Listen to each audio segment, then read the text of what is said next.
Welcome back again to Glover Bintex and Science TV.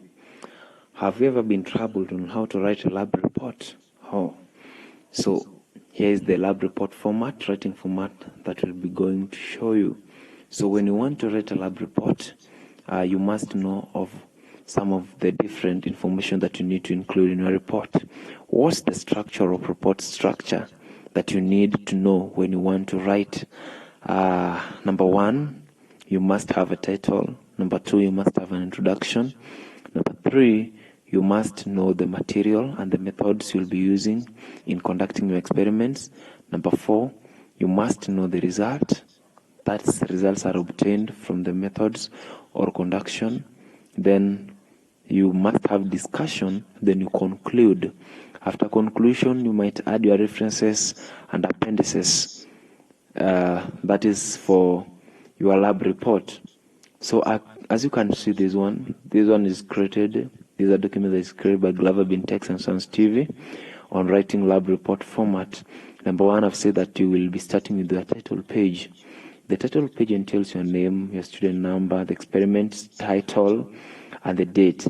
And most of the time, what we usually consider here is clearly the experimental title. So we can say that the title must be clear and concise to inform the reader of the practical report topic, as the title may be provided to you sometimes. For example, influence of nitrate on the nodulation of medics. So you see that one? That's a very good example of a title. Influence of nitrates on the nodulation of medics. Apart from the title, we have what we call abstract. Abstract is just a brief on what we'll be explaining on the body. That's the experimental goal or purpose of the experiment. We have techniques, methods, and supplies. We have findings or result, and the importances of the findings. That's very, very correct. So I just want us to look at an overview of this introduction.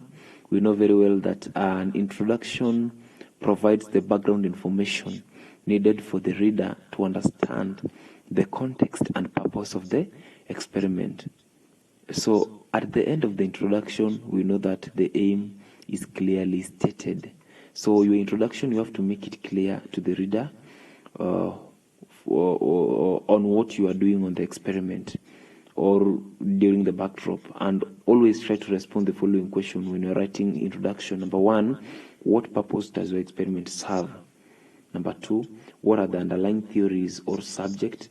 Number three, what did your experiment aim to achieve? Number four, how did each component of the experiment contribute to the outcome? And here is a very, very good example of an introduction. For example, in molecular biology, Western blotting is frequently used to detect the presence of proteins according to their size and affinity for particular antibodies. Western blot examination of myosin's light chain specimen was used in this experiment to identify different animal samples. The samples' identity were discovered by comparing the experimentally measured protein sizes to a database of known proteins on their origin. As you can see, the first phrase highlights a crucial method on how it relates to biology. For example, in molecular biology, it has started like that. Very good title. Then the experimental goal is stated in the second statement. As you can see, Western blot examination of myosin light chain specimen was used in the experiment to identify what? Different animal sample. That is the experimental goal. You must have your goal there. Then, as you can see, the third sentence describes how the experimental goal was accomplished. How was it accomplished? The samples' identities were discovered by comparing the experimentally measured protein sizes to a database of known proteins on their origins. How were the experimental goals accomplished? That's very nice. Then number three, you must note the materials and method. The materials and method. I forgot to tell you that introduction just need approximate word count of 200. Not much, just 200. Then material and method, You just need an approximate word of 3, I think 300 is fine.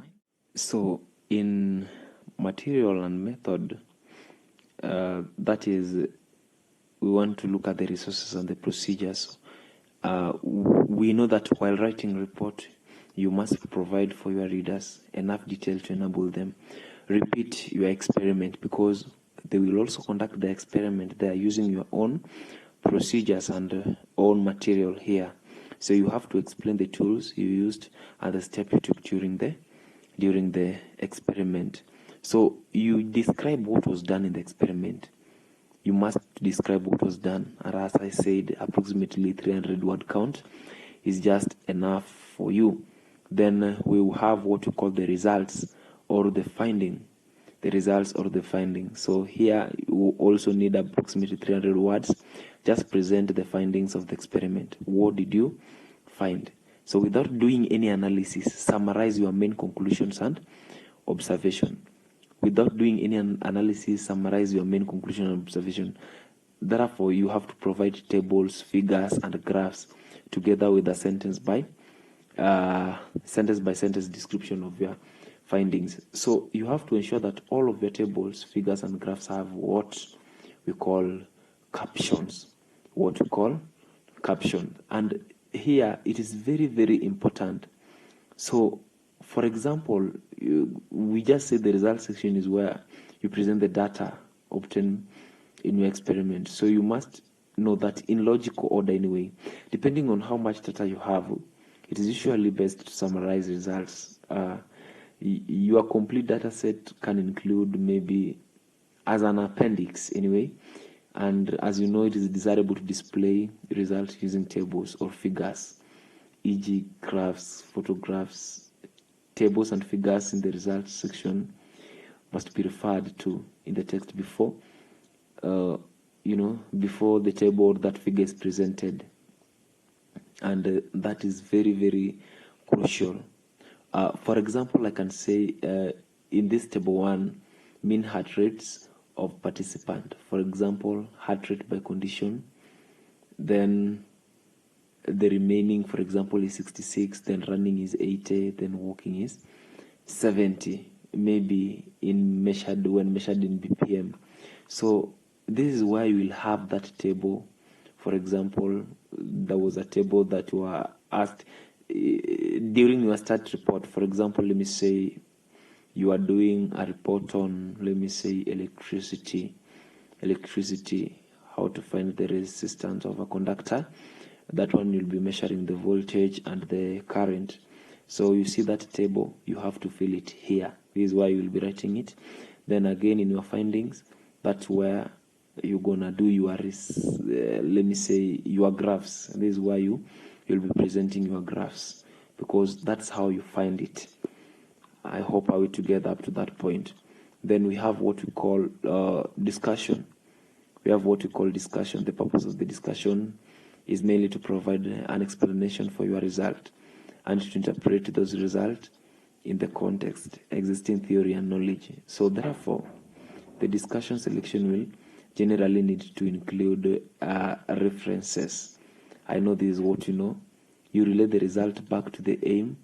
For example, remember that you had your aim in that report, or your objective. So your objective will coincide with the result. Result coincide with the discussion. They must go hand in hand. So you have to provide an explanation of why the experiment produced those results. So compare and contrast anyway the result to the finding of other research, maybe in discussion. Yeah, then you have to identify the problems in the experiment techniques or design a certain improvement, because as you can see here, there are some queries that you must ask yourself. What outcomes were anticipated and how do they relate to the pertinent theories? That's what I've said, that you compare and contrast the result and finding of other research. So how do your findings compare to expectation? What causes the difference? What did the experiment design have flaws or limitation? What impact did these have on your findings, and how can you avoid making the same mistakes? I hope that's very crucial. Then we have conclusions. Then conclusion summarizes key result and interpretation of the experiment, just references, and these are information that is not your own, and any of the information, or let me say text where you find all your findings of the report should be cited. And don't forget to incorporate citations within your text anyway while doing references. Thank you so much for taking your time.